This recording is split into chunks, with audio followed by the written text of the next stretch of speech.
Good evening and welcome to APTN National News. I'm Daryl Stranger. A year-long investigation by Global News and APTN investigates reporter Kenneth Jackson examining the state of the child welfare system in Ontario has uncovered deeply disturbing conditions for some of the province's most vulnerable youth. Reports of kids forced to live in homes in states of disrepair, going hungry, and repeatedly physically restrained by staff. As Global News' Carolyn Jarvis reports, the province is vowing to redesign the system, but there's skepticism it will be enough.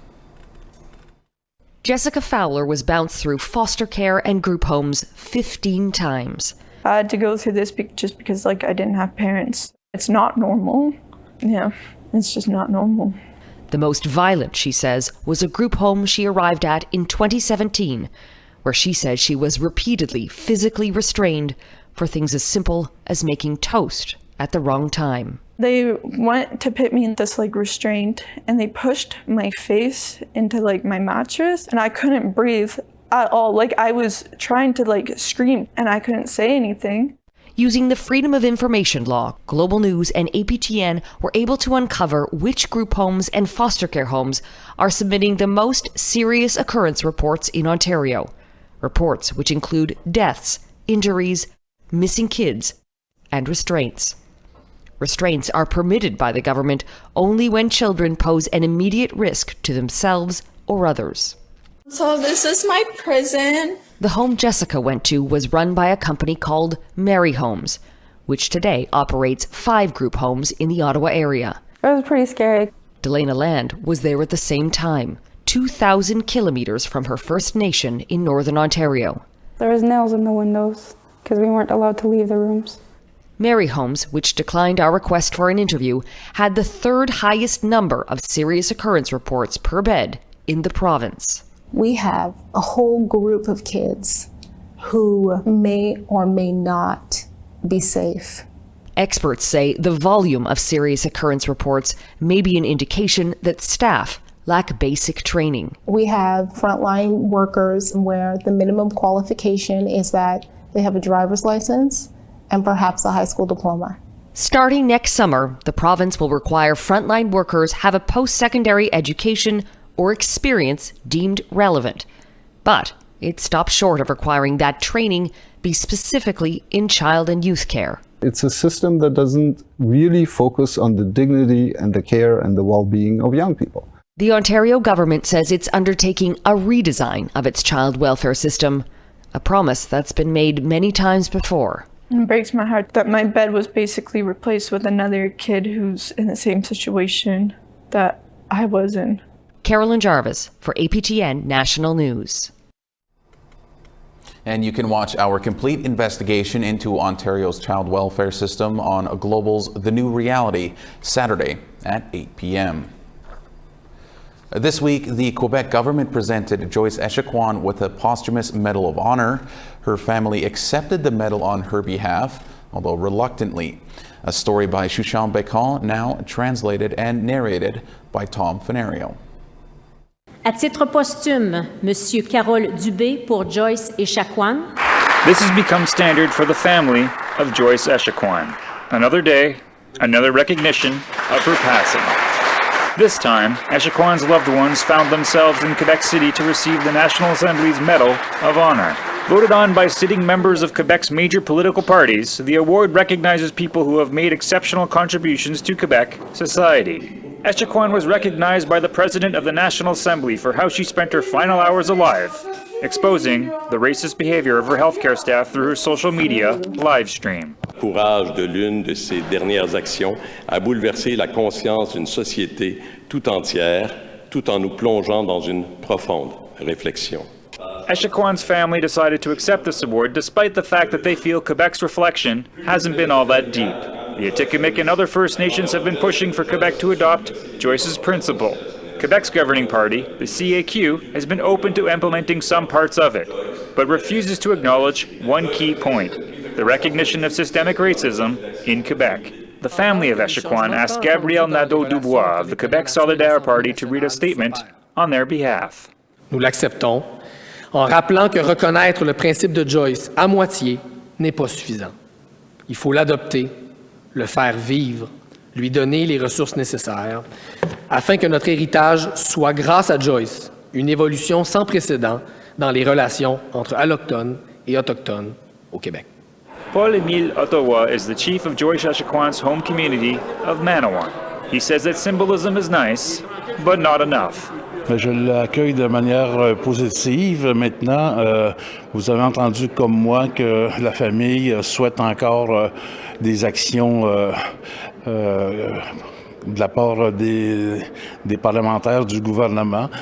Yann Lafrenière, Quebec's Minister of Indigenous Affairs, says announcements inspired by Joyce's principle are forthcoming. But recognition of systemic racism in Quebec institutions such as healthcare is not on the table. Si vous me demandez est-ce que le principe de Joyce fait partie de nos changements, la réponse est oui. On le met déjà en application, plusieurs éléments. Puis la prochaine question, ça va être de dire pourquoi vous ne reconnaissez pas le principe de Joyce. Vous le savez, on parle de racisme systémique, on ne se fait pas de cachette. Les gens peuvent être déçus, peuvent pas être surpris. On le dit dès le jour 1 que pour nous, le racisme systémique, bien qu'on soit d'accord qu'il y a du racisme, bien qu'on soit d'accord qu'il y a des gens qui sont racistes, ce terme-là divise. While Quebec may consider the term systemic racism to be divisive, judging from their statement, the Echaquan family feels the same way about this medal, which some consider a consolation prize more than an honor. A story by Shoshan Bacon, APTN National News, Quebec City. We want to hear what you think about Echaquan receiving the Medal of Honor. Here's how to continue the conversation. Send your emails to news@aptn.ca or leave a comment on aptnnews.ca. You can also find us on Facebook, Twitter, Instagram, YouTube, and TikTok. Follow APTN News to join the conversation and see our latest stories. Nunavut's territorial government has tabled its budget, and they're prepared to run a deficit to finish some much-needed projects. But the cost of these projects mean that the territory could end up paying more for less. As our Kent Driscoll reports from Iqaluit, this ambiguity has MLAs asking a lot of questions. Nunavut is budgeting $2.5 billion for the 2022-23 fiscal year. The territory is also willing to spend reserve funds and go into deficit for the first time in order to build needed infrastructure, mainly housing. Over the term of our government, we intend to bring forward budgets that will see us dip into our surplus to make substantial further investments in housing and with housing programs in the coming years. More money for housing will always have the MLA shouting, "Hear, hear." But there's another concern. Facing questions from the regular members, the finance minister admitted that many previously funded projects will not be happening. The MLAs want to know what and why. 2 5-plexes in Chilliwack that's not proceeding, a 5-plex in the Speaker's home community of Joe Haven not proceeding, another 5-plex to my colleague to the left in Kuluktuk not proceeding, Senakilwak Hamlet office not proceeding, the Clyde River Territorial Park office and Visitor Center not proceeding. As I said yesterday, we're working hard right now to see where we can move forward on projects. Those projects that were canceled because of the high cost of the tenders, some of them they will all go forward eventually, just not right now. And why are all these projects, previously touted and budgeted for, not going forward? Recent increases to construction costs mean that the bids for the projects are coming in way over budget. It's just way too expensive. The tenders came in at over $1,000 a square foot for construction. The small plexes that we are planning to build are coming in at millions of dollars, and we just can't afford that. Nunavut needs housing, so the government is willing to go into deficit.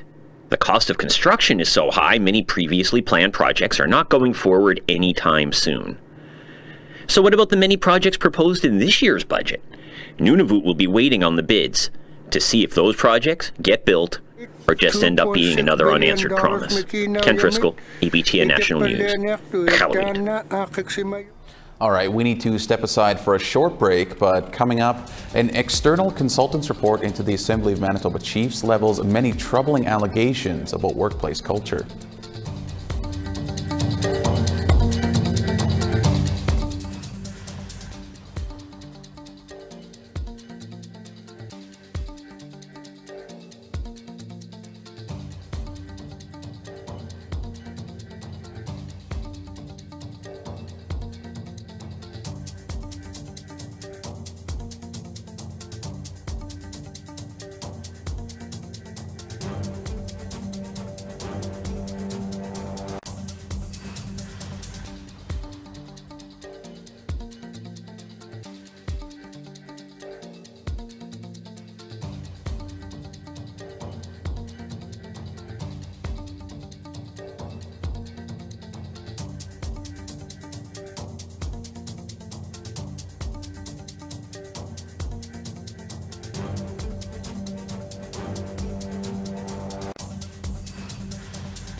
Welcome back to APTN National News. An external consultant's report into the Assembly of Manitoba Chiefs found a workplace, quote, most often described as toxic. The Grand Chief of AMC, Arlen Dumas, is currently suspended following an accusation of sexual assault, an accusation that has not been proven or tested in court. The consultant's report, obtained by the Winnipeg Free Press, levels many troubling allegations. Dylan Robertson is the reporter who obtained it, and he joined Dennis Ward to discuss. Dylan, thanks so much for being with us. Yeah, thanks for having me. Well, what can you tell us about this report that's actually more than a year old? Yeah, so this was a workplace investigation. It was looking into the organizational culture. AMC has been taking on a lot of work lately, whether that's been the COVID vaccination campaign, some of the foster care reforms that they've been doing, and they wanted to get a sense of why things aren't necessarily getting done. The scope of the organization keeps getting broader, the funding hasn't really caught up. So they had this external consultant take a look at how things have been running, and very quickly it morphed into, these stories about mistreatment, about bullying in the office. The start of the report sort of talks about how this wasn't going to be a gradual tweaking of it. It was going to be like a huge reform needed and a culture change, because a lot from the top especially is a bit of a toxic work culture. What are some of the things that stuck out for you in this report? I think how black and white it was about the bullying that was going on, that there was a lot of lateral violence, that this is an organization that people aspire to join, and I'd heard that from a lot of the staff there. And it was a bit eerie reading how this had been documented a year prior. I'd been speaking with a number of people, predominantly women. We mentioned the 5 in the piece. Mm-hmm. There's other people who have issues working at AMC that aren't necessarily about the workplace culture, but these 5 women, their stories really resonate with what was in that report. We've been kind of sitting on those interviews because the specifics we can never really get into without identifying. There's 2 people in a room, one of them says something, we can't quote that in the paper, but this report really illustrates the sort of hoarding information, going after colleagues, undermining people, and especially these 2 senior staffers that seem to be, very close with the suspended Grand Chief, Arlen Dumas, that are causing a lot of this issue. What's been the reaction from the Assembly of Manitoba Chiefs to your reporting on this external review? A lawyered letter, which I do understand. I mean, they have the Grand Chief suspended right now. He's facing a police investigation into alleged sexual assault. They have their own HR probe. I know that there's not terribly much that they can really say, but at the same time, we asked them specifically to demonstrate what progress they have made. The report has 3 pages of recommendations. There's actually 50 of them, and they have not been able to explain, what are they not going to pursue? What are they going to pursue? It's been a year since this report came to them, just over a year. Since then, the Grand Chief has been reelected. He's been suspended. There's been a few interim chiefs. I would have expected at least some information on what they're doing to at least acknowledge that this is a problem, instead of saying HR is taking care of it, because HR is often the issue. Dylan, of those 50 recommendations, which ones stick out for you?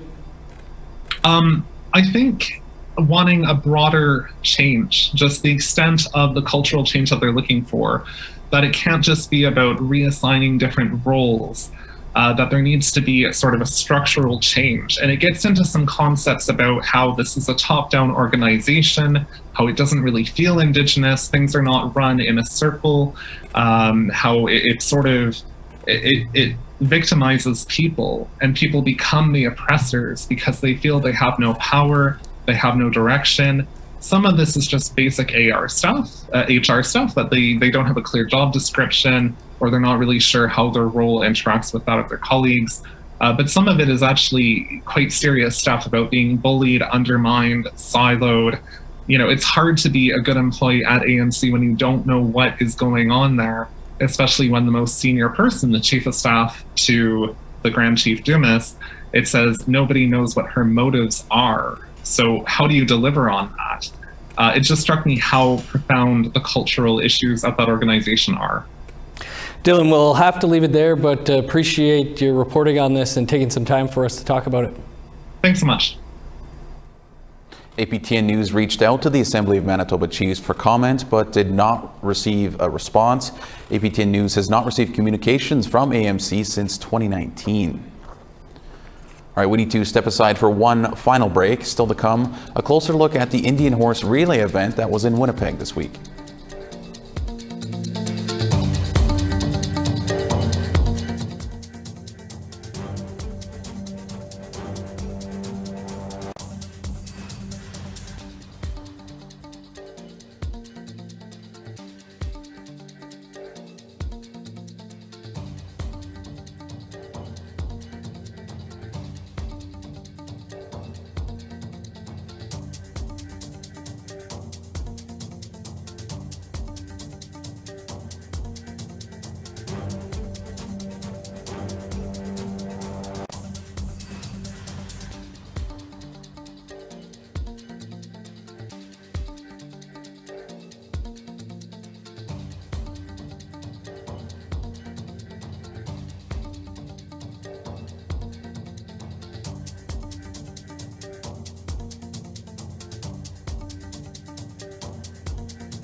Welcome back to APTN National News. It's time now for our photo of the day.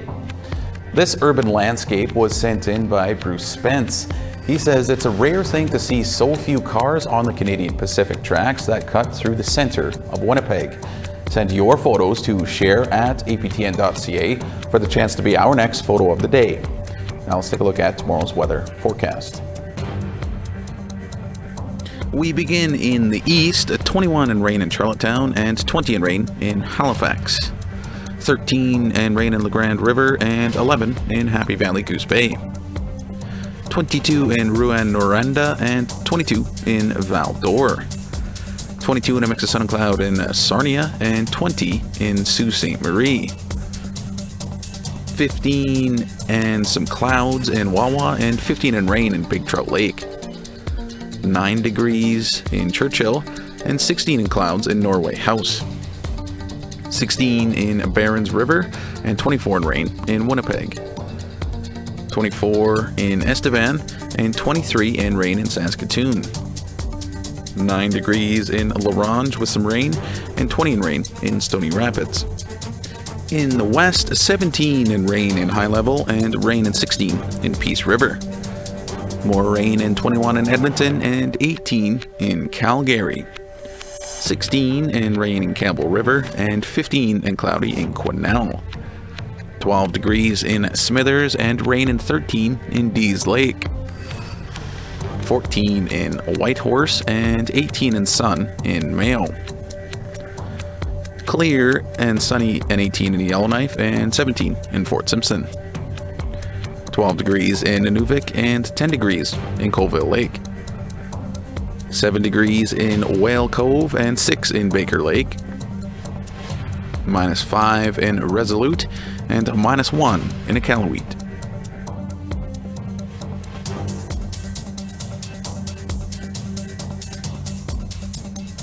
It's Canadian Armed Forces Indigenous Awareness Week, and it all wrapped up with events in Ottawa and Winnipeg on Friday.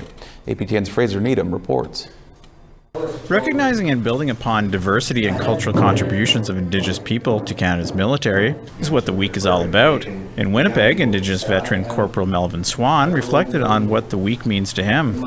The importance of it is reconciliation, my long-time work with the military, because I owe them a lot from my experience in day school, residential school, and then the military helping me get away from it all and becoming a man. Well, in Ottawa, Captain Jamie Lefebvre talked about the first time she received permission to wear her Métis sash at a Remembrance Day event. I felt very vulnerable, but also very proud. Proud of the Canadian Armed Forces because we are a learning organization. We learn and we grow, and we are celebrating things that we did not necessarily celebrate when I joined. And I'm proud of that. And I think that change makes a big difference. Indigenous Awareness Week ran from Wednesday to Friday. Fraser Needham, APTN National News, Ottawa. Indian Horse Relay came to Manitoba for the first time earlier this week. The fast-paced bareback race is the focus of this week's Sports with Stranger. And just a precaution, this story might have you wanting to hop on a horse and try it yourself.